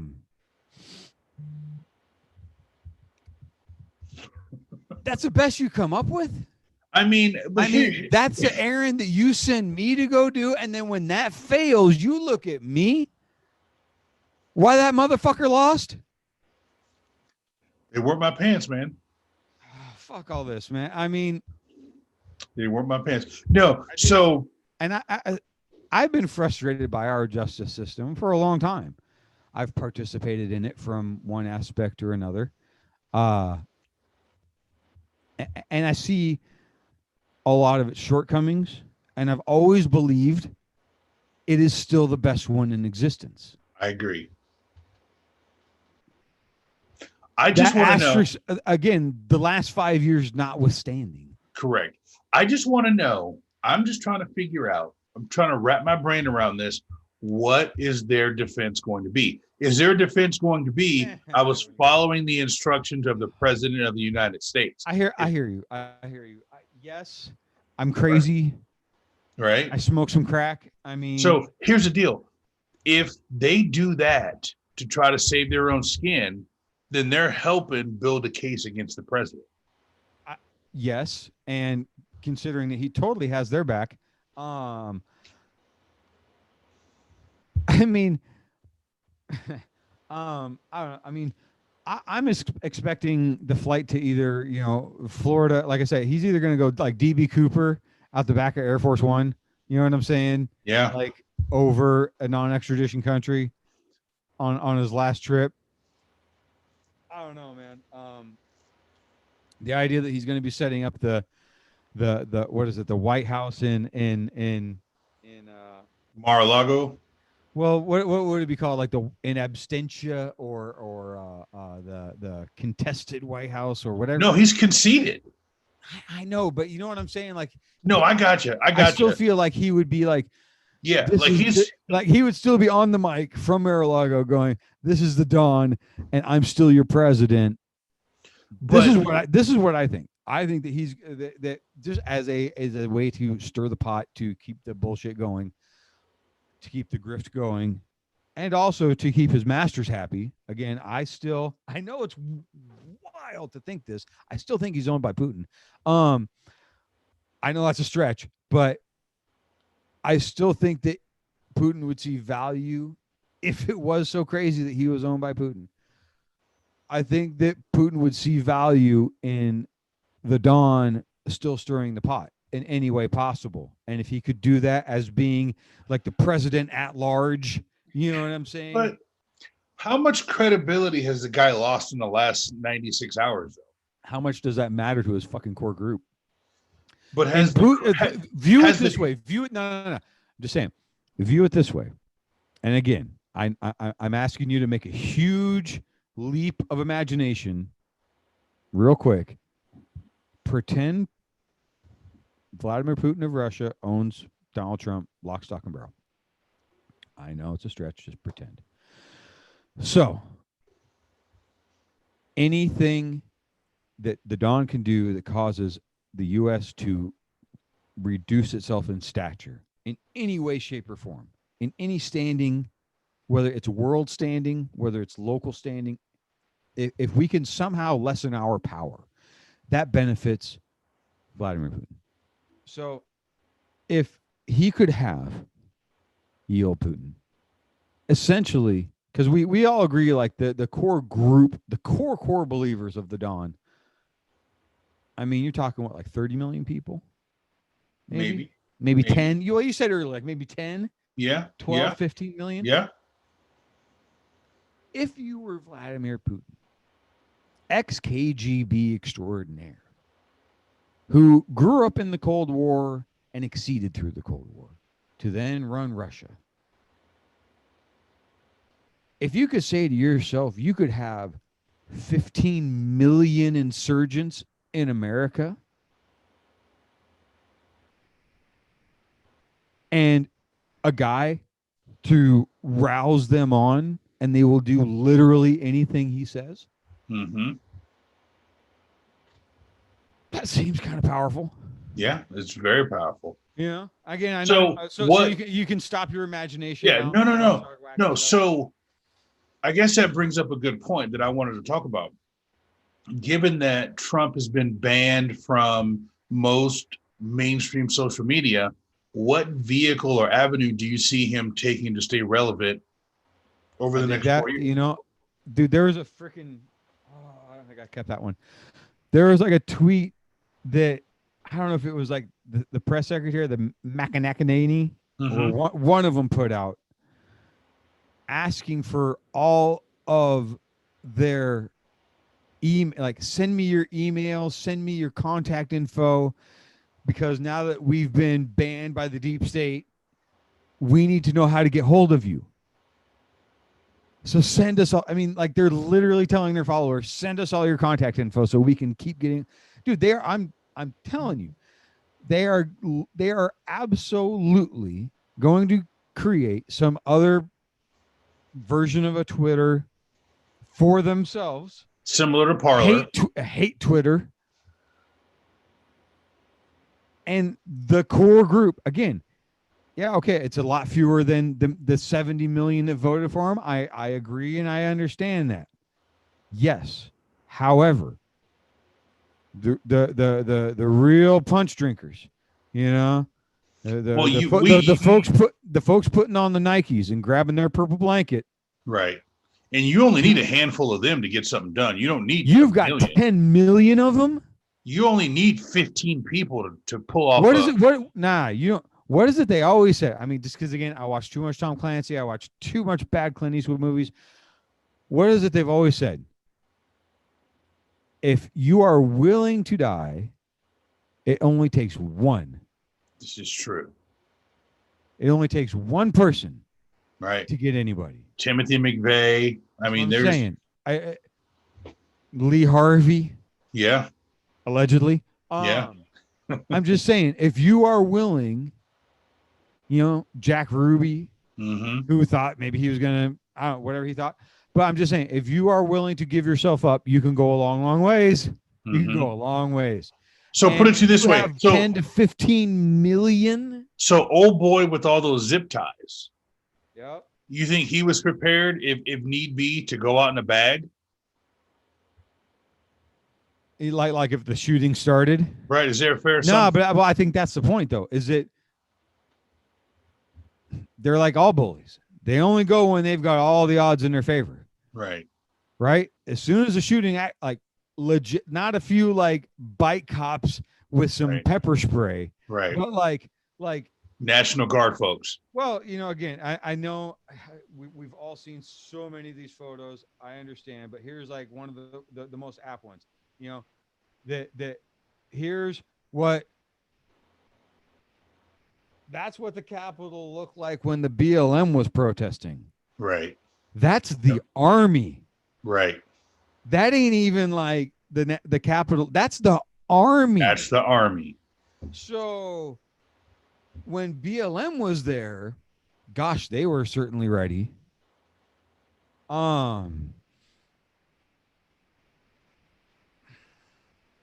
Yeah.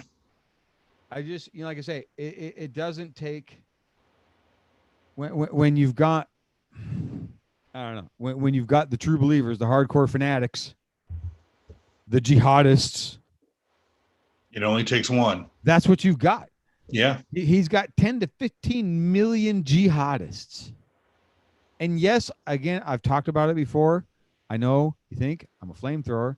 I still feel like it's so crazy because like I've had such, because I do feel like I'm a uniter, not a divider, but I get it. I can maybe, unite by smashing things together. Kiss. Taking the physics approach, right? Just smash atoms together. But I guess maybe I'm being simplistic about it, the whole law thing. And I don't have the Bible backing me up, but just the right or wrong thing. And when I see such a disconnect from people that really grab their Bible tight, or they scream about law and order, and then they're taking over the damn Capitol, or they're backing up, I love my Bible, but I'm backing a dude that is, by every account, not a very Jesus-like person. Correct. How do you reconcile those people? And like, I still believe, like I mentioned before, I do still believe that the best way is to give them money. Mm-hmm. And by giving them either, stacks of cash, but by increasing our entire society, by giving their kids free education, by giving their entire family free health care. That might make them a little more, willing to listen to your other messages. Mm-hmm. Buy them. Make their lives better. Their lives suck. I mean, honestly, that's what's so great. The only people that have a legit reason, in my opinion, to support Trump are either hateful Nazis or people that want tax cuts. Mm-hmm. And so, but the thing is, the overwhelming majority of his supporters enjoy no benefits from those tax cuts. Correct. Those don't go to them. Their broke ass goes to Walmart. Mm-hmm. They don't get any tax cuts. Mm-hmm. They don't get any benefit from any of this other than being part of the parade. Right. Part of the team. And that's all they want. And so if you give them a better team to want to join, and you give them things that they cannot refuse, I mean, here's healthcare and your kids get to go to college. Still hate us? I mean, so it's one of those things that it's a fantastic social experiment that's going to play out in real time, fortunately and unfortunately, that we'll have to see what it looks like. But the thing is, in order for this country not to tear itself apart over the next 4 years, we've got to find a way to find middle ground, and we've got to find a way to agree on more things than we disagree. Because when we disagree, everybody goes into their own little corner and they protect their, 5 or 6 piles of peanuts that are theirs, and no one's going to take it. No one's going to share. When we find things that we agree on, we are much more willing to come to the center of the room and engage in, trade of our. What more would we all agree on than we all have free healthcare and all of us get to send our kids to college for free? Well, there's a certain segment of the population that does not want the lower class to be educated and be able to step up to the next level, because there's certain segment of the population that acts like a vulture upon the lower levels, right? If that group remains uneducated, it is much easier to divide and conquer them and take their money than if you have everybody on the same page. And if you give everybody 2 years of community college and or trade school, as well as healthcare, so you have people that will be getting the right nutrition, the right medication, they'll be sleeping better at night. 2 years of trade school or 2 years of community college, they are much less malleable, meaning they are much less easy to run over, to stomp on, to dance upon, like you were saying. Well, or to be influenced by a bunch of BS. Absolutely. You know, the least amount of knowledge you have, the easier it is for me to convince you of a lie. If you are a thinking person and a researching person. But let's examine the folks that are most against that. Like you said, all the rich folks and all of church. Yeah. Church does not. Nothing against church. Sorry, I mean we can save it for another episode. No, I mean, I'm just saying. Church relies on a lot of folks to give them money. Yes. Oh, absolutely. Like everybody. That's kind of the whole bag. Is you give us money and we don't have to pay taxes on it, which is nice. Nice gig. Cool. It's pretty sweet. I mean, like I said, we can talk about this on a whole nother episode, but there's nobody in a church that can convince me that the earth is 4,000 years old. Is that the story in church? Is 4,000? It's something like that. I mean, it's like way older than that. It's like billions of years old. I mean, they said the earth or people. The earth is like 4,000 years old. Earth. Yes. We'll have to dig up some clips. I'll send you some clips. It's cool. It's fine. No, because it's. I believe you. Yeah, no, it's. They believe the Earth is flat, so I don't know what to say. I mean, they think it's like 4,000 years old. They don't believe in dinosaurs. Science. Don't believe in dinosaurs. I mean, what the fuck? Have you not seen Jurassic Park? It's a documentary, people. Come on. Yeah. So do you got like anything fun and whatnot, like as we're rounding third? I mean, like I said, I could go on about Wednesday and associated Wednesdayisms. Dude, I mean, the honky Kong, goddamn. and in this version, dude's got like the little can of Lipton iced tea, which is from an incident where a guy had to bust a dude in the head. Yeah, that was a good meme.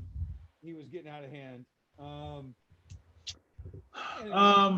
I don't know. I kind of thought about some things that we could talk about that were kind of fun, but I thought this episode we'd kind of stay on topic and kind of talk about what's going on. I think in the future, as the temperature goes down, we'll get back to talking about things that are fun, like we did last week with the fast food.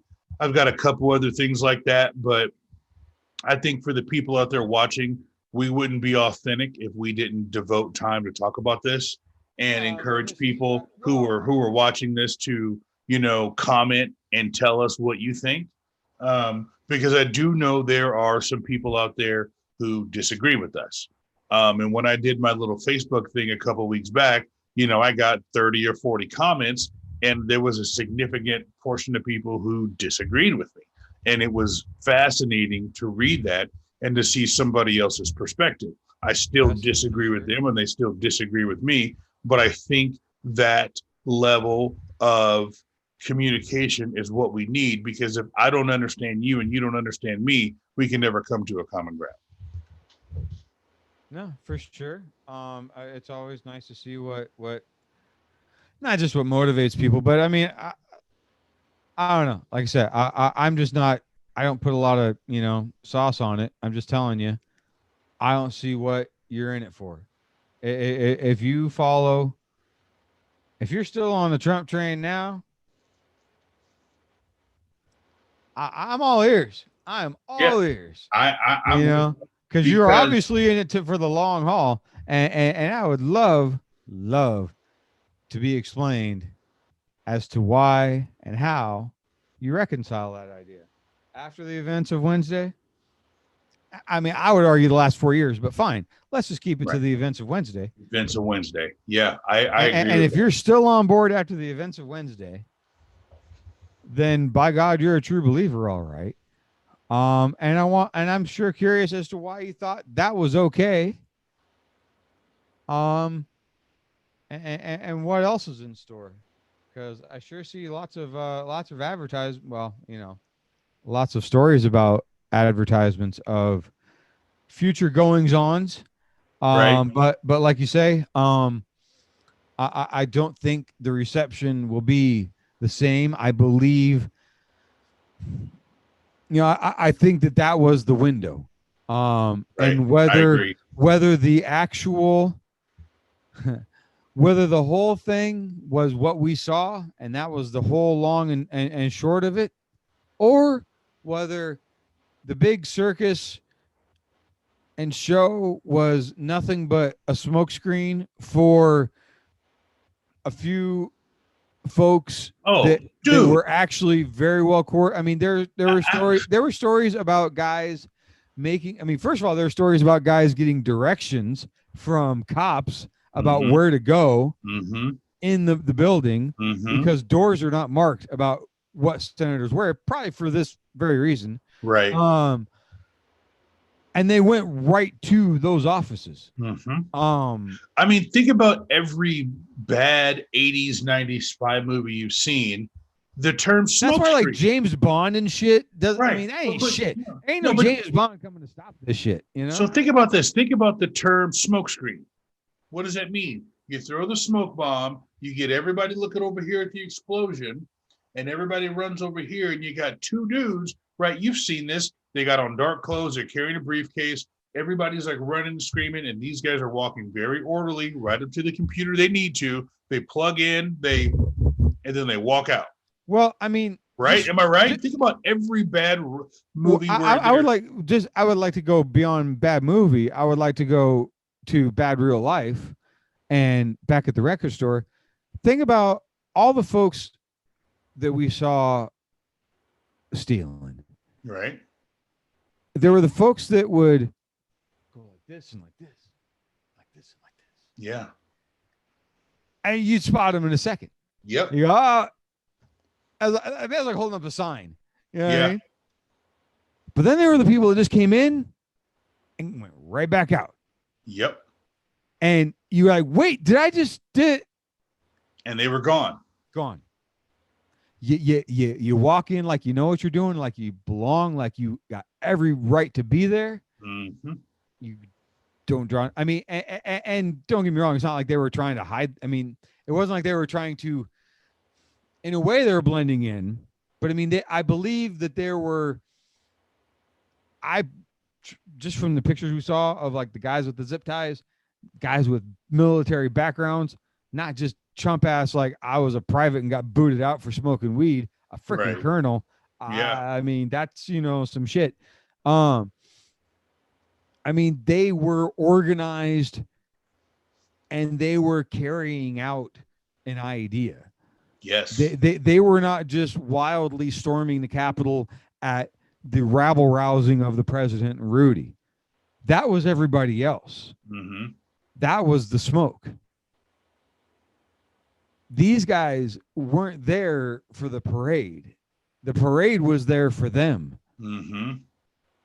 And these few guys used that parade as and any internal assistance. And had it not been for the very light armed resistance they met, then I mean, I don't know what the end plan was, but it doesn't sound like it was a good one. No, when you there was walk in there, they built a gallows out on the lawn, so yeah, although by most accounts it wouldn't have held a sack of sand, because it was poorly constructed. But when you walk in there with zip ties and the amount of zip ties that they had, I mean, those are only for one thing. Right. I mean, those are. I mean, and they showed a zoomed in picture. Those are not normal zip ties. Those are specific handcuff zip ties. You can tell. I mean, they are specific cop hand. I mean, anybody can buy them, but they are only for their handcuffs. They're for restraining persons. Well, they're handcuffs. I mean, Yeah. just call them what they are. They're freaking handcuffs. They're just non-metal handcuffs. So that's handy. Not that anybody was going through a metal detector at that point. I mean, oh, I don't know, man. All right, what do you got before we wrap it up? I got this message for America. Well, first for the world. Let's hear it. Yes, let's hear it. Well, I got a couple different messages. One for the world. Sorry about the last few years. You know how we are.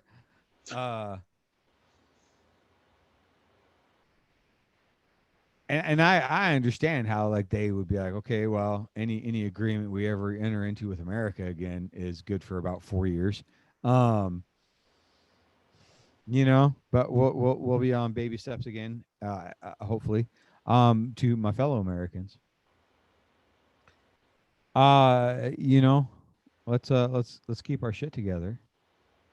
I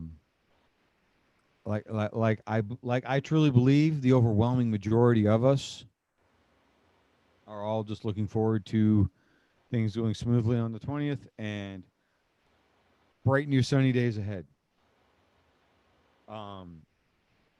For the fringe rest of you, because I think at this point, if you're on that fringe, and I'm not just talking like being a Trump supporter fringe, I'm talking like you think it's a good idea to grab some zip ties, go cosplay, and storm the Capitol. Those American folks, I offer a big hearty fuck you. And, that was your window. And if all it was you got played by some Russian or Chinese who used your dumb asses to create the biggest smokescreen in our country's history.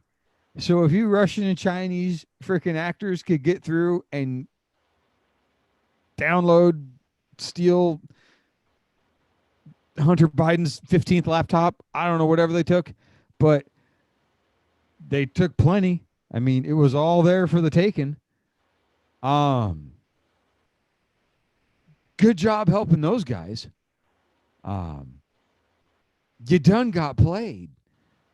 And if you're about to double down for seconds coming up on the 20th and go back, I mean, that one will be fun to watch. And I will cheer, and I ain't gonna feel bad. I don't bear a responsibility for folks that I find beyond redemption. So, to those folks, charge the machine gun nests. Good luck to you. I don't really mean good luck. I hope you get mowed down. And I look forward to a bright new future of America, maybe being more like what I thought it was all about in the first place. But you know what? We've got one more episode before that happens, because we've got next week, and then the inauguration is like on a Tuesday or Wednesday or something? Yeah, so the schedule looks like this. We have a show on the 17th. I'm sorry, the 16th. Next Saturday is the 16th. We have a show then. Like Tuesday to Wednesday. Yeah, and then the inauguration, January 20th, is on a Wednesday. And I guess we should be on standby in case we need to go live that night. Hopefully we don't. Man, I mean, hopefully it's business as usual and nothing happens, but who would have thought that when they certify the Electoral College, results, it's like nobody ever talks about it because it's never been an issue. So who knows? But we'll see. I mean, that's always been like the most mundane thing ever, right? Until this year, Yeah. It's like, yeah. yeah. So, Yeah, everybody out there, Happy New Year, everybody. Happy New Year, everybody. Yeah, although 2021 already was, but whatever. Yeah, 2021 hopefully will bring us better things in 2020. Started out like just a motherfucker. So yeah, it does. Hey, we need to next episode or the one after that, depending on what happens with the inauguration. We need to talk about this vaccine. We need to talk. I mean, gosh, it's like the COVID hasn't even existed now because there's so much else going on. Right, but we need to talk about this vaccine and if people are going to get it. I know, God, I probably know 10 people who've gotten it already. Is it that widely available back there? Well, already? they work in hospitals, so I've got a couple of friends that are nurses and physician's assistants. So they're kind of like first in line for sure. And they've gotten both parts of it already. Okay, nice. But there's a lot of people that said they didn't get the autisms, did they? Not yet. So far, so good. So far, so good. Yeah. But there's people out there saying that they won't get it. Well, of course, there's people out there that say lots of it, so. But I think we need to talk about, and I would love if people would tell us why they don't want to take it. I don't know. I just want to figure it out. But I want to thank everybody. If you've watched this long, you are a true hero, and I'd like to thank you. And I'd like to invite everybody who's watching to like, share, and subscribe. Turn on notifications. Tell your friends. We are trying to build something here, and we want you guys to be interactive. You know, Joe and I will talk all day, and sometimes we'll get on the phone and we'll talk, and we're like, dang, we need to stop because this is going to be good for the show. We're talking just because this stuff needs to be talked about. And if we are hitting a chord on something that you out there want to talk about as well, that's awesome. You know, we're gonna have this discussion anyway, but it's a lot better if you guys out there can give us your perspective on it. So please, in the comment section, comment. One of us will get back to you. Possibly. So far, possibly. I don't think anybody has. But you know what? We mean it, kind of. And you know, here's the thing. I mean, there's so much out there for folks to try to tune in, right, and check. Yes, this is a fact. However, I am curious. You know, I mean, when folks tune into the mainstream medias and whatnot, there's certainly no lack of opinion there. But you don't know what the motivation is of that opinion. You don't know where that bias is coming from the people that are giving you that opinion. There's Correct. No doubt that it's opinion. It's like Correct. 100% opinion.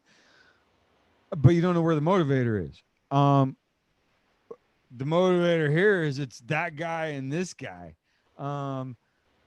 And just trying to figure out the world around us. And it ain't always going to be so easy to fill a couple hours of content as it was like tonight because of the catastrophe that was this last few days. I mean, that just makes it easy, you know, as things hopefully calm down and Lord help it return to any semblance of whatever normal might be.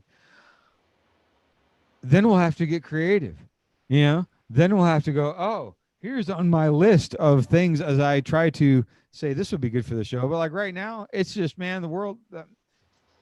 Just roll the ball out and shoot it. I look forward to the event. The events I mean, the events going on right now are just so wild that, I mean. It's unprecedented. Nobody's ever seen this before. Well, and honestly, it's nice to even, you know, I mean, I may sound like I'm confident with what I say, but I'm trying to feel this out. I'm trying to make my way and understand the world around me as much as anybody is. And right now, to me, if anybody claims they know what the hell's going on, I would be suspect of them. They're probably not telling the truth. I mean, I don't know what that truth is because, I mean, I don't know if anyone knows what the hell's going on right now because, I mean, the world is a wee bit chaotic. So let us all join hands together and wander through the chaos together and hopefully you can enjoy or take comfort in anything that we have to say, or if it helps or enlightens your world, that's groovy. You want to see something fun? That would be great after all the 2 hours of unfun. I got new headphones. Dude, I heard about Dr. Dre and he had like an aneurysm. The Brain aneurysm. Yeah, man. Poor guy. Jeez. I know. Is he okay? Do you know the diagnosis I or the prognosis? don't know, but I don't think that once you get a brain aneurysm, that's a good thing. But well, I assume it's not. I did support the cause. Headphones. I did support the cause, so I got a new pair of headphones, and these things are fire. I mean, I've never been one to shy away from like supporting a brand, and like some people are like, no, I'm not going to get the name brand, and I kind of like the name brand is kind of cool. But those things are fire, and I put them on, and like they're fire. Like I'm sure there's probably 50,000 different pairs of headphones out there, but those things are absolutely fire, and I love them. No, well, that's good to know. I mean, like I like when I used to go bike riding. Like I enjoy wearing music headphones, but I don't always.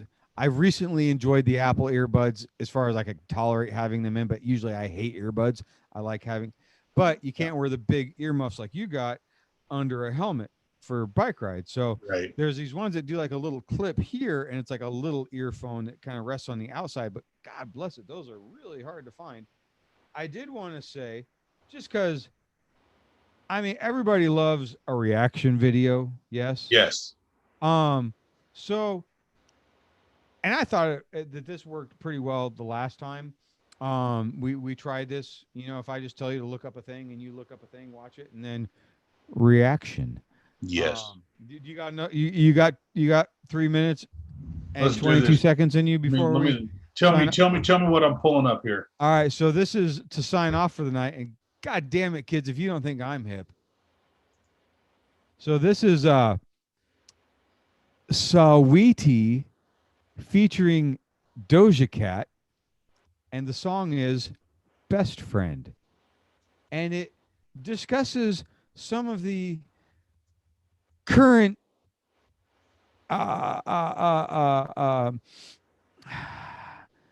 goings on, the problems, the issues of masculinity and femininity and male chauvinism, and it addresses all of these issues in this great video that has 12 million views in like 2 freaking days, which is great for them. I'm happy for them. If I had to ask a show like them, I bet I could get. Well, which one am I looking at? Am I looking at the Best Friend? I got it, but there's a couple of them. The one with Nicki Minaj and Megan Thee Stallion. Oh no, this is with Saweetie. Well, no, that other one is and Doja Cat. Yeah, there's an extended version, and then there's I just looked at the normal one. The extended one might be R-rated for all of you viewers. So I'm curious. Oh, I have to take down like all this audio, I assume. Yeah, I know, right? We'll probably have to cut that out. So yeah. So there's and there's part, I don't know, maybe it was like the extended video, because there's a fellow at the beginning. Yes. Like while they're sunbathing, and there's a fellow that comes up and talks to them. And he's trying to hit on them. And then they have like a response. And and I'm curious what you and the viewers think of their response. It seems to be a response. I mean, they're very, again, a very women empowered sexuality. I'm all for all those things. Love you, ladies. I just wanted to see if there was any feelings of any, conflict of messaging, or if there was any, if the messaging was coherent and continuous, or was there any kind of like, oh, that seems like maybe that goes against the messaging that you were just talking about. Right. But you might have to find, like, that might be the extended video. Like I said, there's a fellow that walks up to them. Yeah, I'm looking at it right now. Rather buff, many abs on display. Yes, like 15 abs. Yes. Yeah. And he's spitting his game. Yes. To the ladies, and then they kind of like just tell him to move out of the sunshine, and then they list why he's being chauvinistic and why it's terrible. So anyhow. And then you have the rest of the video. And there's a lot there. Yeah.